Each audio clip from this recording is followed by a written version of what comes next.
Welcome to Straight from the Muzzle, folks, where we are anything but straight. My name is Space, And I'm Bean. and we welcome you to our episode, which is about what today? Today, we are exploring sexuality and gender identity through fursonas. Why are you laughing so much today?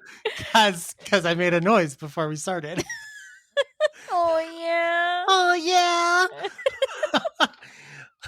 Welcome to episode 2 of Pride Month.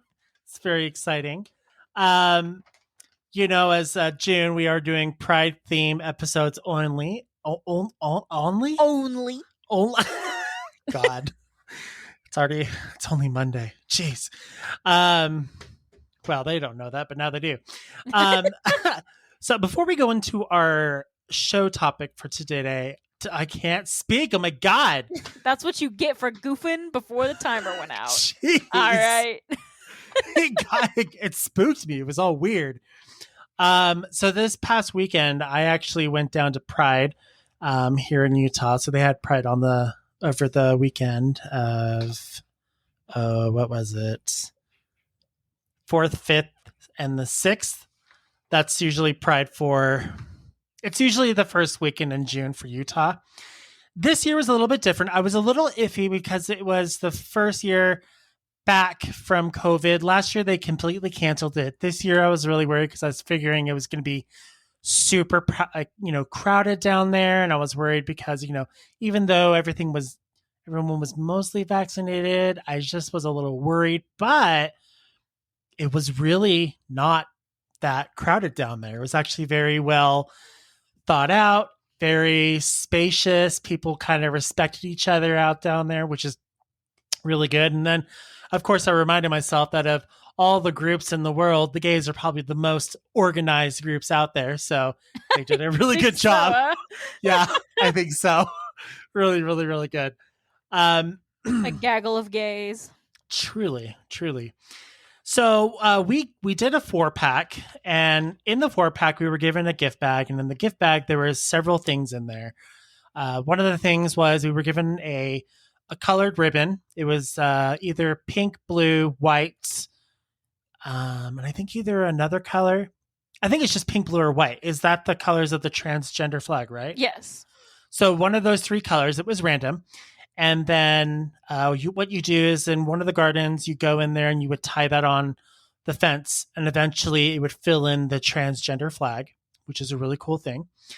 There were 20 gardens in the actual Pride Center itself. So the Pride event was called the Maze, and it was actually centered around the city council building. So it was kind of like this well thought out kind of like maze, I guess you could say. Each maze had, or I guess each garden had different aspects or different themes about it. So, for instance, there was like Utah queer history, award winners, arts and entertainment, drag queerdom. Okay, in that particular one, they actually had a drag stage where you could put on drag stuff and you could like walk down while there was fun. Like music playing and stuff. Oh yeah. They had like a civil rights timeline.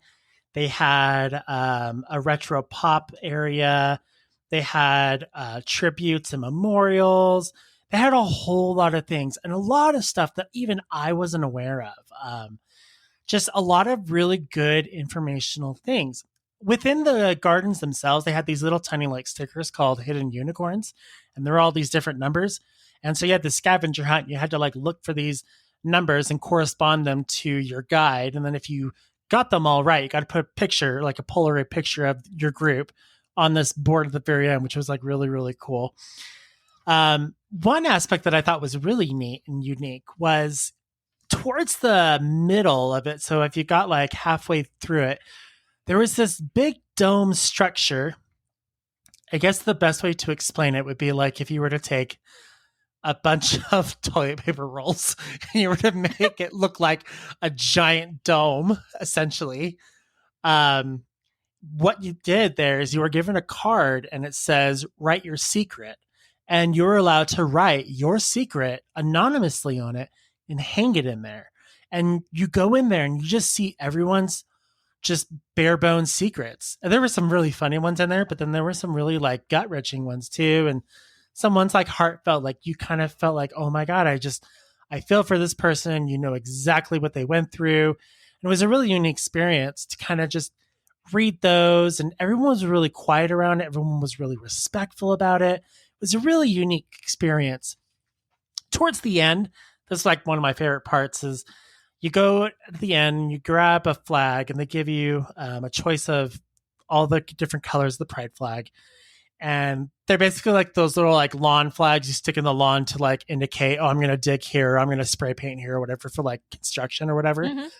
But what they've done is they've stenciled out the word pride in this big, like long stretch of grass. And so you basically go and stick your flag in there. And then when it's all done, they'll do an aerial shot with a drone and they'll take a picture of it.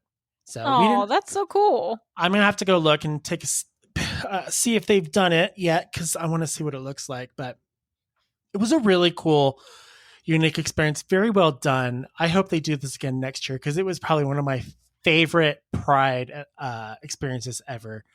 So a lot of cool stuff. I took a lot of pictures. I'll be posting them on Twitter and then throughout the week on Telegram as well, if you guys ever want to see them.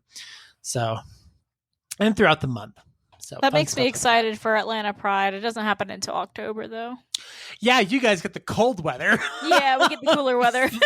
Stupid. Which is great, because I like to wear my fursuit heads there. I think it's fun. Oh, it was 98 degrees, folks. And it's Utah. So it's not 98 degrees plus humidity. It's 98 degrees, no clouds, dry. So it is hot. Yeah. It was the worst. I would rather be dry heat than humid, though. Yeah, well, you would think they give you these like they're like these, I don't know how you would think. I guess they're like these scarves that kind of help with wicking like heat and like sweat and whatever. Mm-hmm. And so at the end, I kind of like tied it around my forehead, kind of like a Karate Kid kind of a thing, because I just was so tired of like wiping away the freaking sweat off my head. Yeah. I was really worried about the colors bleeding from my hair, because I had just colored my hair a couple days before. I have a rainbow hair, so that's what I do for Pride. As you should. Yeah, of course, as I should. So, anyways, let's go ahead and get into today's episode, which, yes. Go ahead. Sorry. Which I said earlier is we're going to be exploring how you can use fursonas to explore your own sexuality and your gender identity. Now, like the last episode, we have definitions that we're going to be using, and we'll refer to these definitions throughout the episode so you guys can get a better understanding of how things kind of work. I find that this is actually a lot better. We should have done this like a long time ago, but this we're doing them now. So the first word is sexuality, and that is a person's identity in relation to the gender or genders to which they are typically attracted, sexual orientation. Mm-hmm. Sex, biological attributes that comprise sex. It's pretty self-explanatory. And gender, socially constructed roles, behaviors, expressions, and identities of girls, women, boys, men, and gender diverse people. Something that I believe David Bowie has said in the past is that sex is between your legs and gender is between your ears. I think I've actually heard that. Yeah. Mm-hmm. Yeah. So it's a good way of kind of remembering it too. And a lot of people I've seen argue like, you know, how sex and gender are the same thing and this and that. But I know with a lot of the trans people that, you know, most of my friends are not cis. There is an understanding between knowing to put your sex down on a medical form and knowing that it can be different from your gender. Yep. So that's why we especially wanted to go over these three definitions before we hopped into this topic. Now, of course, then we got to ask the major question. What is a fursona? Now, hopefully, if you've been listening to our show and you're a furry, you hopefully know what a fursona is. And if you've listened to the last episode and you're not a furry, we want to know why you're listening to this show. Yeah. We're going to explain to you what a fursona is right now. Go ahead and tell them. Yeah, so a fursona is an anthropomorphic animal character that an individual creates in order to act as a representation of themselves. And I've been mulling over this, for a while now. And there are many, many different ways to have a fursona. Like, there's no one right or wrong way. But there are 3 different aspects of fursonas that I have picked out myself in my 11 years in this fandom that I kind of want to use in this episode. So there are 3 aspects that I think that go into fursonas. There are fursonas that are the hidden self, fursonas that are the ideal self, and fursonas that are the true self. And I'll explain this just a little bit more in depth. Should I explain now or after we hop into this a bit? Honestly, it could go really either way. We could go into exploring the identity of the persona, but why don't we go ahead and explain? Go ahead and kind of go into it a little bit. Sure. Okay. So this is a little. I don't know if it's a philosophy. I don't know if that's the right word, but when I see people who have personas, they usually either fall into one of these 3 types or they evolve through these 3 types. And can I interject real quick too? Go for it. So when we were creating this episode, it's kind of been like one of my pet peeves, and kind of like been one of my shows that or episode ideas that's been on the back burner.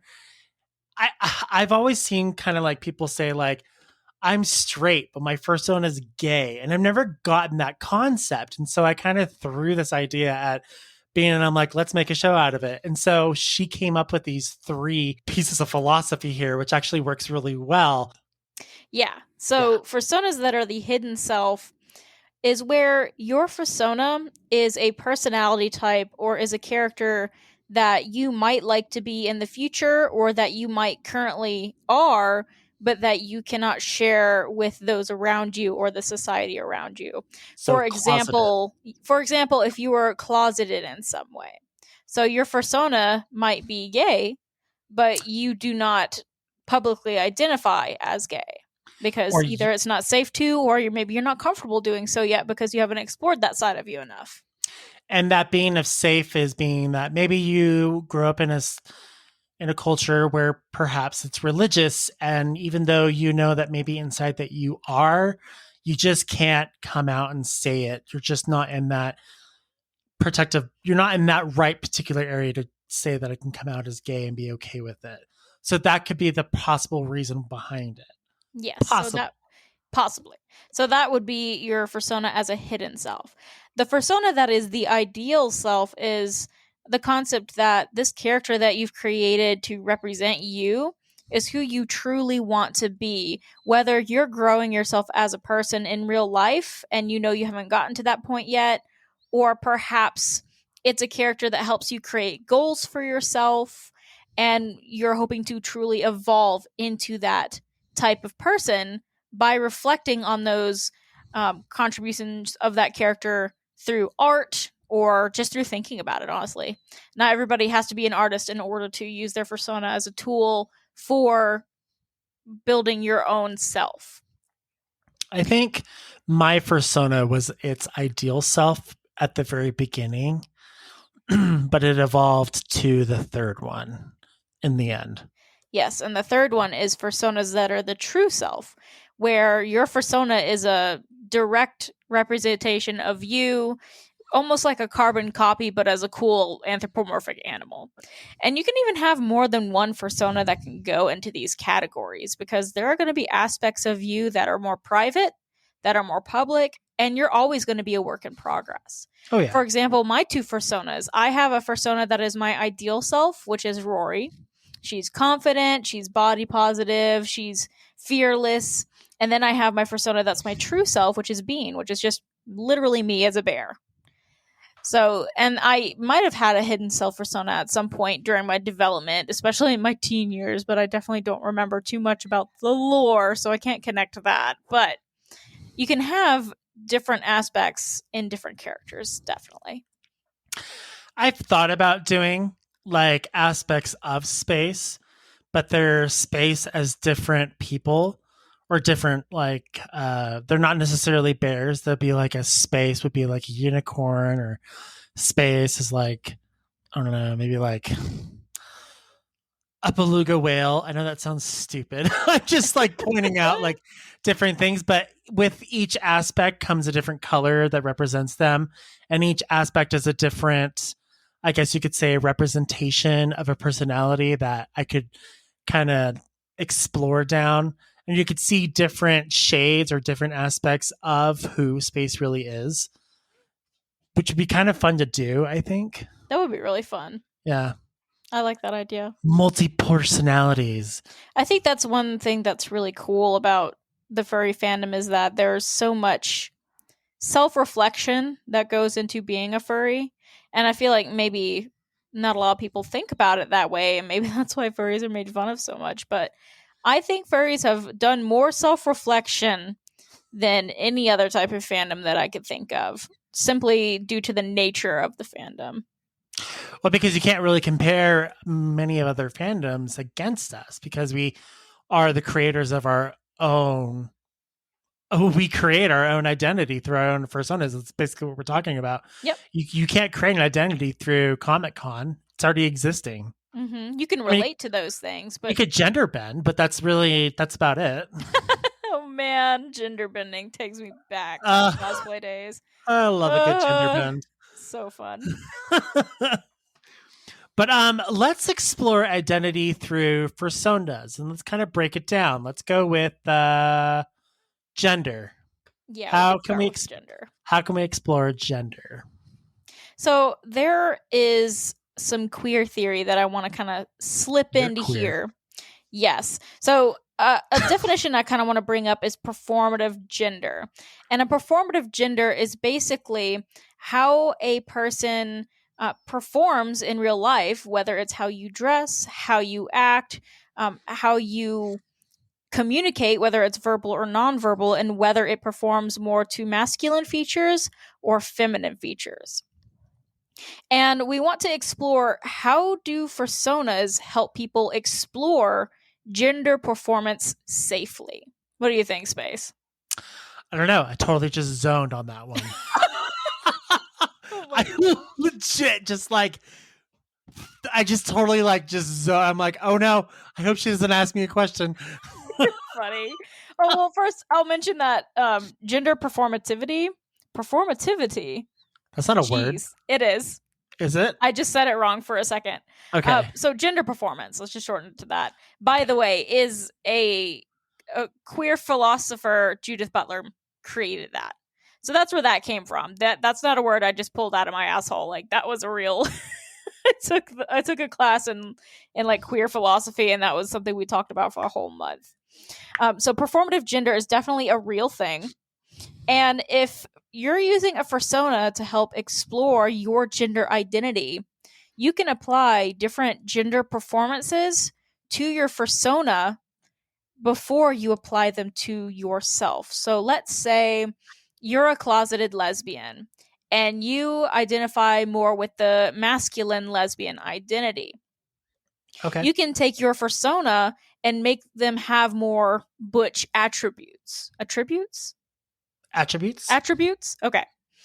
You can put them in outfits that are more masculine. You can give them some body confidence that's more masculine features, like, standing up tall, spreading their legs, things like that. And just give your fursona that performance before you apply it to yourself. And that way you can see, does this feel right to me?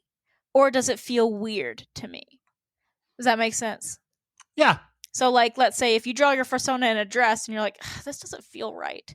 And you draw them in a tux and you're like, yeah, that's right. That's what feels right. You'll kind of be able to test the waters before having to go through those changes yourself. I've actually put Space in a dress. Have you? That sounds adorable. He was in a cheerleading outfit. It's pretty awesome. Space can go both ways. Yeah, absolutely. Hell yeah. If Space needed to go undercover as Leslie, the lesbian, he would do it. Leslie, the lesbian. Leslie.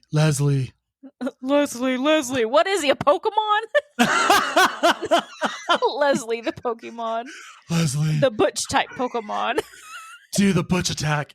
Butch. Butch, butch, butch, butch, butch. I don't know what it God. Oh no. My leg thrusts. That's what it'd be like, right? I jump at you with my legs open wide, kind of like scissor position. I'd come at you and then I'd like link onto you and like squeeze you with my thighs.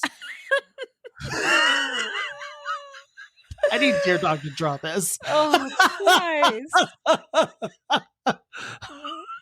Oh, LGBT themed Pokemon where? We need it now. That reminds me of In Rocco's Modern Life when there was an episode about carpet munchers and it was literally a gang of lesbians that came into your house and ate your carpet. Oh my God, I've never seen it. Not that episode. Wait, was that? Oh, it might have been Cow and Chicken, actually. Oh my God, it sounds awful. Either one of those shows. It was one of those two.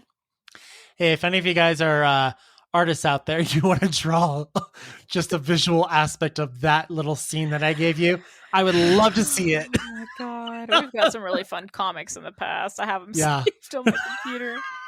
I would love to see it. So yeah. Let's go ahead and stem off of gender a little bit. Step away from the gay Pokemon. Leslie. Oh, Leslie. Okay.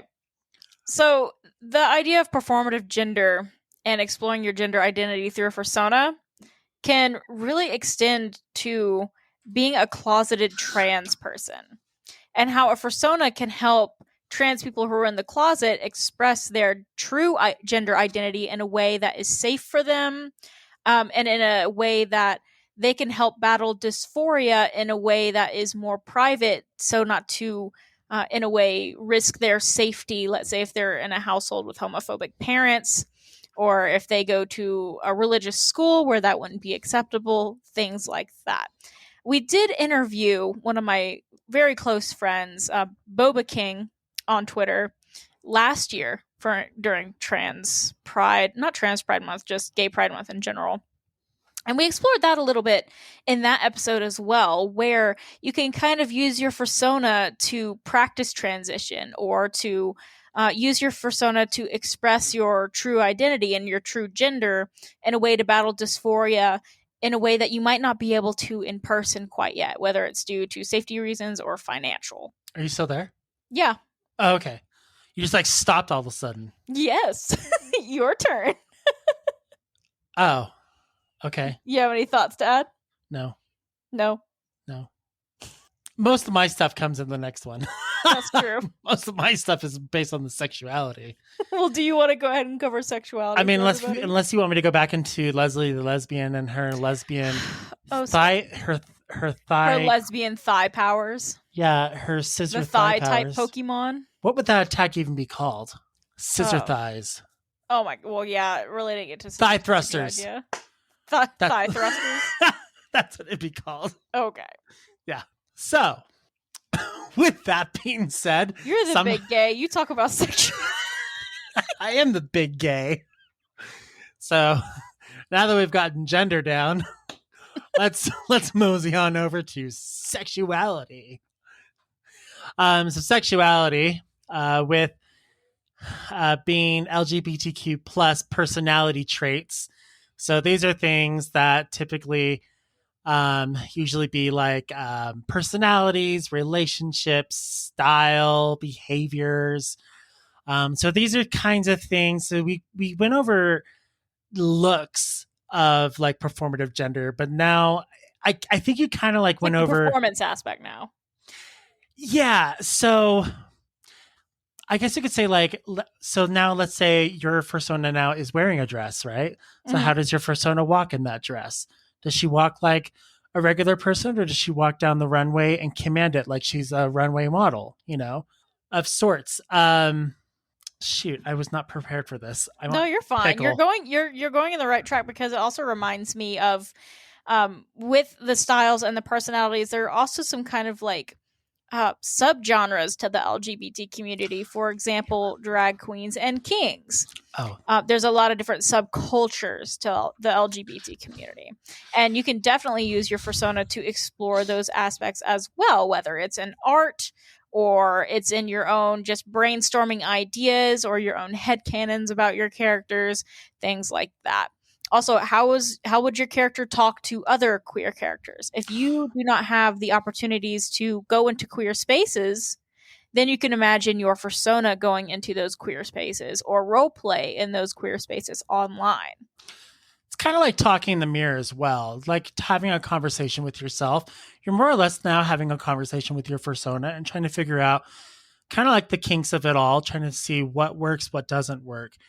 If we go back to performative gender again, and we look at the lesbian kind of like profile, if we know that your persona is going to be butch, we can now look at the possible behaviors and maybe even the personality of that particular persona. So with that particular lesbian, let's say they are going to be butch. Now, is the butch going to be like a particular strong, kind of like more okay, you could say like dominating type of a personality, or is it going to be more or less just going to be kind of like it's there, they're still Cool trying to and figure out collected. exactly, or are they going to be the kind of lesbian that has the beautiful long hair but you're not quite sure that they are, but you know that they are, kind of like the thing, Like a the lipstick kind, lesbian. That's a yeah, dated term, but the kind that confuse you, the kind that drives me nuts, right?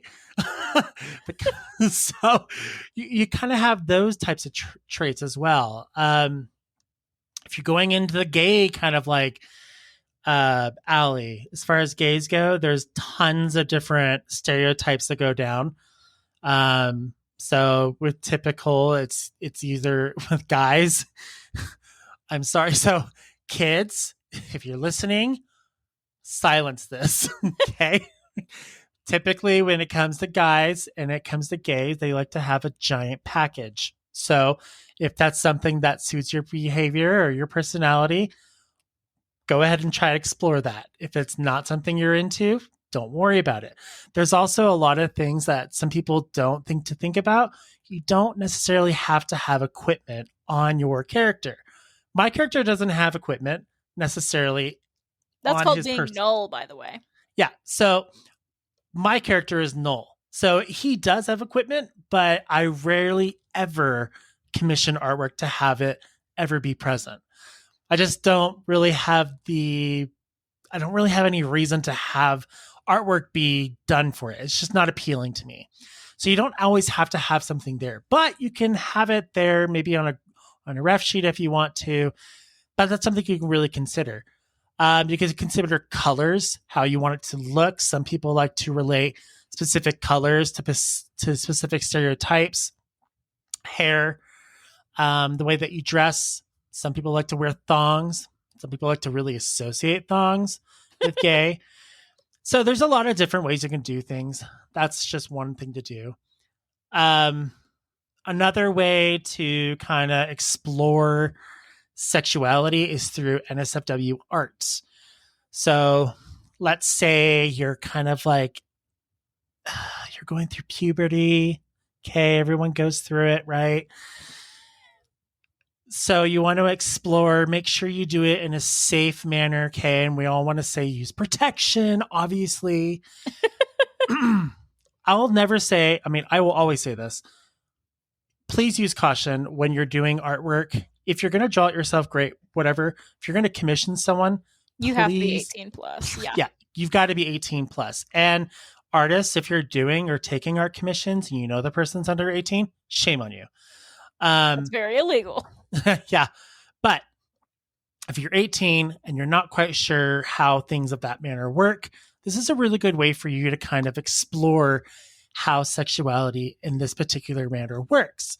You can commission this and however you want to. Another thing to look at with not safe for work art is that when we say not safe for work, it doesn't automatically mean pornography. No. Not safe for work is anything that could be construed as after dark or sexual or just something that's not appropriate to view at work.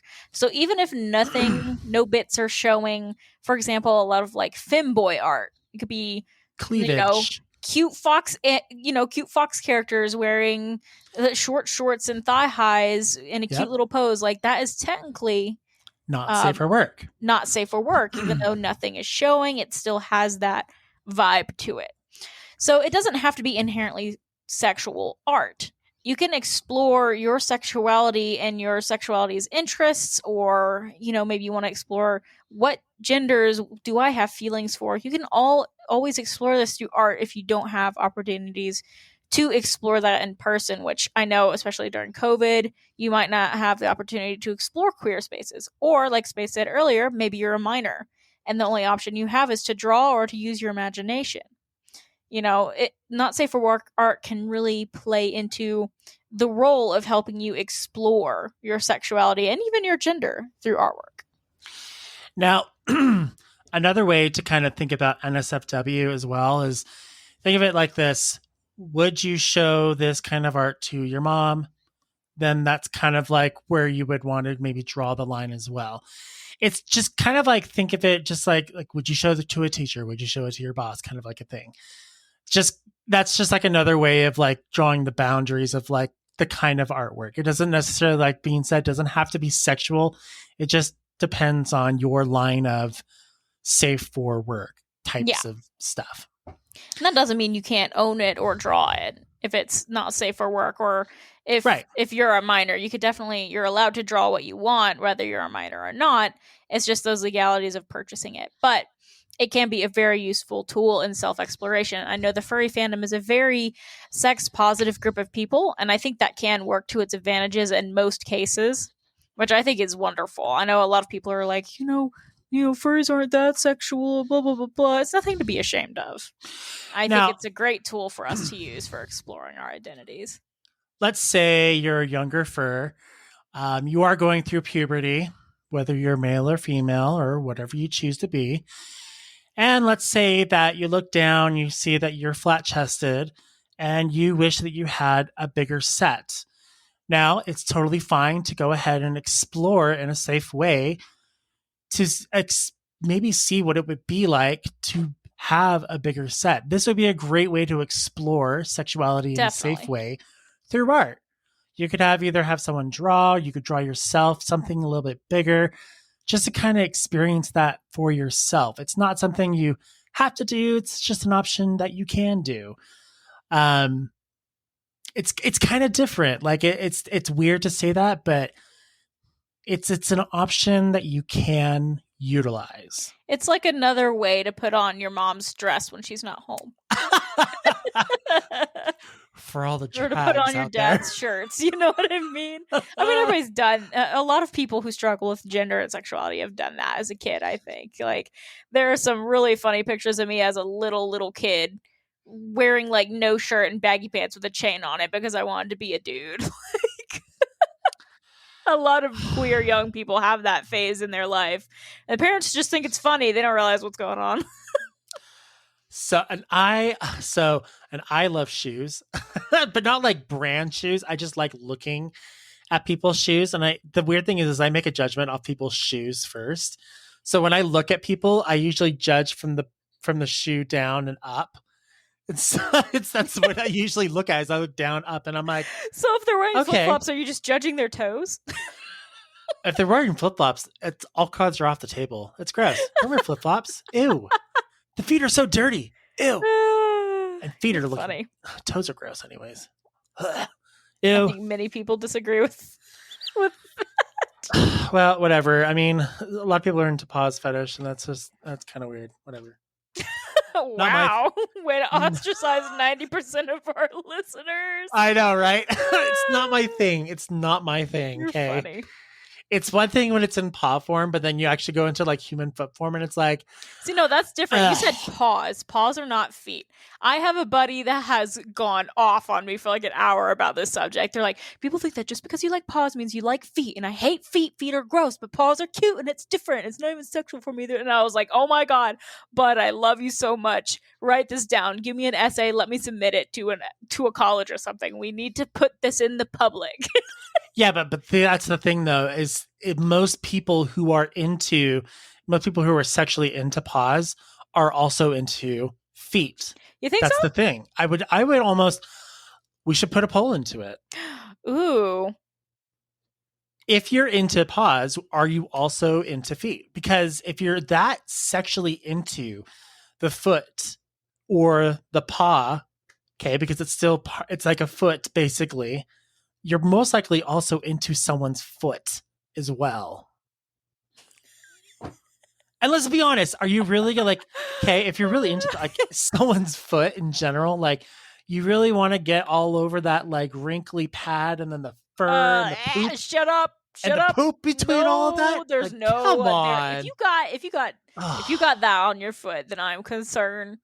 I really am concerned. I mean, you for real peeps, like that's your sexuality. You really want to That is not a space. We sorry, went over sorry, the definition. sorry, that's sorry, I'm sorry. That's not like that's your Kink. kink. There That's you your go. pick all that out.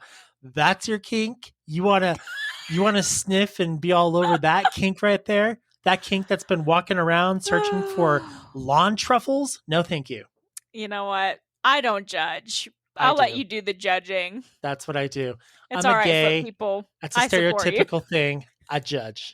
I support you like a shoe supports a foot. Yep. Like a 4-inch stiletto. Oh, gee, that's a lot of support. Hey, I want to try it out one day, and I bet I could do it. Oh, Make man. my legs look amazing. Okay, let's close this off. Let's circle back around to the evolution of the self through fursonas, but apply what we just discussed with sexuality and gender. So, the first one, fursonas that are the hidden self. We talked about how it's really difficult for especially a lot of young queer people to be able to explore their identity, whether it's sexual or through gender, in a safe way. So you might have a fursona that is your hidden self. Let's say you are a person that's in a Catholic school, you're raised in a Catholic family, and you are very, very gay. Your fursona can be very, very gay, and you can express that through your fursona to help alleviate some of the pain of having to hide who you truly are, which will always be temporary. Remember that. If anybody who is listening is struggling through that right now, whether your family doesn't accept you or your community doesn't accept you, or you just have a fear of coming out, whether you don't know if your parents would support you or not. This time will always pass. It'll always be temporary, and using characters as your hidden self can be very useful to help ease that. Then you go into fursonas that are the ideal self. You might not be your ideal self yet. You might not ever be your true ideal self. But it's always worth exploring who you want to be and those self goals that you have through a character. You can visualize what you want to be, how you want to speak, how you want to act, possibly even career goals, wife or life goals, shit like that. You could always explore those through your ideal self fursona. And then you have fursonas that are the true self. Whether you have reached your ideal self and you've turned it into your true self, or whether you're keeping those two kind of separate and you just want to be able to have a character that's just you and to be able to reflect who you are as a person, flaws and all. You can have that as a fursona through the true self. And all of this connects to what we were just talking about with our gender and sexuality, and how we are always self-discovering through those aspects of our lives as we grow as people. But overall, when it comes to building your fursona through sexual and gender identity, there is no wrong or right way to do it. Correct. It is all about how you perceive yourself and how you perceive your fursona. Everybody grows differently, and that's okay. And there's no wrong or right way to explore your identity or to create a fursona for that matter. And furries are people first. Yep, always. Now, before we let go, we are asking for everyone who listens to our show to submit emails to us about Pride. This can be about anything. This could be about a coming out story. This could be about any experiences that you may have had. Like at Pride events. Yep. It could be about a time that, let's say, you do drag. Maybe you're a drag queen or a king. I've never really heard stories about kings very often. I've seen some, but I've never actually heard any stories from. any experiences whatsoever. Maybe you're an ally. We'd love to hear from allies as well. Artists, anyone. Please Maybe submit you're your a emails. parent of a queer child. Yes, maybe you have questions. Please just write us. It's talktothemuzzle@gmail.com. And in the subject line, put Pride Month 2021. And then we will set that aside for our Pride episode. I'm going to cut the limit off on that one for June 20th. And we'll just constantly be reminding everyone on Twitter and on Telegram about this particular episode. So you guys have plenty of time. So, yeah. Yeah, so that'll be our last episode for Pride Month. We have one more before that. Yep. It'll be a visual show over on YouTube. You will hear more about that as we go along this month. Yep. But again, that is talktothemuzzle@gmail.com if you want to share your experiences. And remember, if you want to remain anonymous, just make sure you say so in your email. And if not, then you can put your preferred name in the top of your email. Yeah. But until our next episode, you guys have a grand day. Happy Pride Month, everyone. Happy Pride. Bye.